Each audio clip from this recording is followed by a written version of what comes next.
Okay, listen, anytime I start a new hobby, I am excited and full of energy, ready to create and manifest my ideas into reality. But over time, I create more and more rules for myself and more boxes I have to stay in. And in turn, my creative process becomes much less fun. This has happened to me in the past, so I have implemented habits this time to make sure I keep things light and dynamic. And I don't get into this mindset of just getting bored with what I'm doing when I'm creating, because I make so many rules and I make so many deadlines and it gets so rigid, and I'm not able to be in that creative mindset and have that flow anymore. Hello, I am Nora Kate. If you don't know me, I'm a college student studying songwriting who is interested in basically every aspect of performing arts as well as writing. My channel is all about the struggle of being a young creator, how to feel like your unique voice is actually being heard, and the lifestyle that helps me perform best in my craft. Okay, like I said, today we're talking about habits in my content creation and also just in my creation as a whole when I make music. And also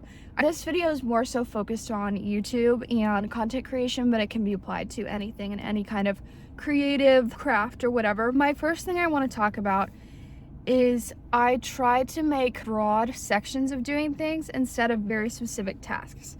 So when it comes to YouTube, when I am organizing what I have to do for the week, I split my time into planning, editing, and filming. So it's much more helpful for me to focus on these broad sections rather than many specific tasks, because it makes me feel more accomplished. Because I used to set my schedule up, like film this video, make shorts for this video, edit this video like this, do this video like this, research about this, and it was all these tasks, and I didn't feel like I was accomplished unless I got every single task done. But in my week, I have time to at least do some filming, do some planning, do some editing, so every week I'm getting stuff done and I'm feeling accomplished.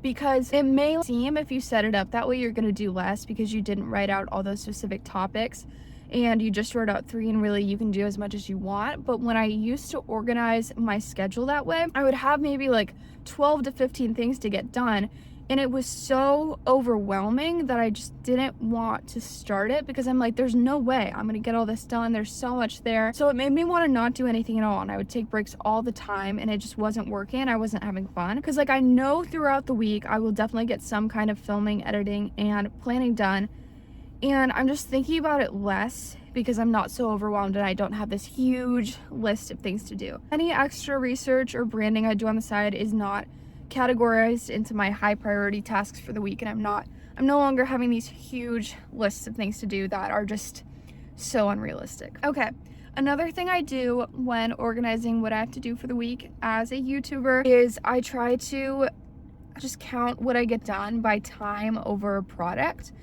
So I always track my work time by time spent over what my output is. And this is very helpful because, again, when I was setting these huge lists for myself, I'd be like, okay, I'm gonna get this done in X amount of time, probably, so then I can do all this stuff. And it would always take me longer than I thought it would.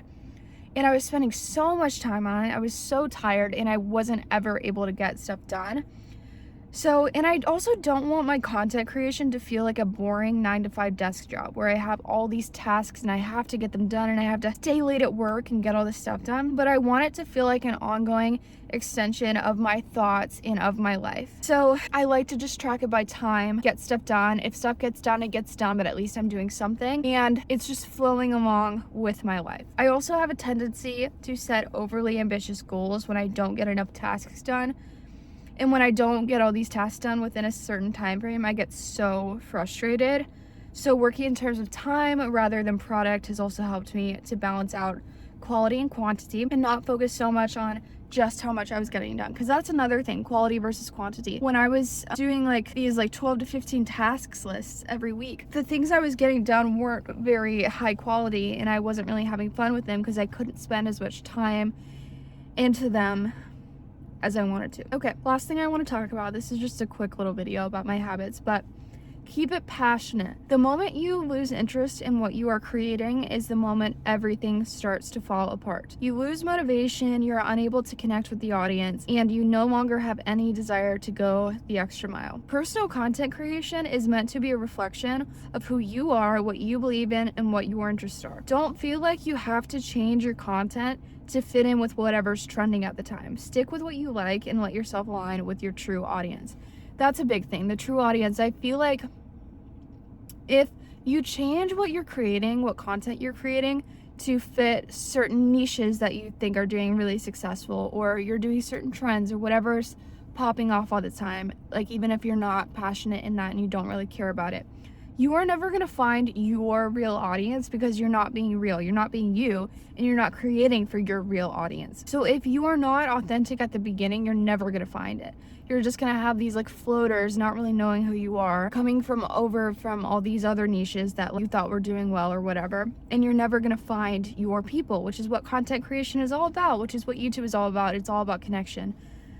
So keep it passionate. And I know for myself, if I'm making videos that I don't want to be making, it's not fun, obviously. Always choose topics that I am passionate about and not topics that are doing well or I think other people want to hear.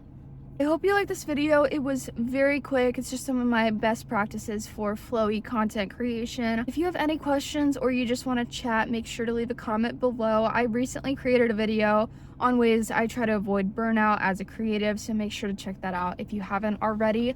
I've said this in the past few videos, but I really want this channel to be a community, and I have a goal to grow it to 100,000 subscribers sometime in the future. So if you want to subscribe, go ahead and do that. I'd love to have you over here.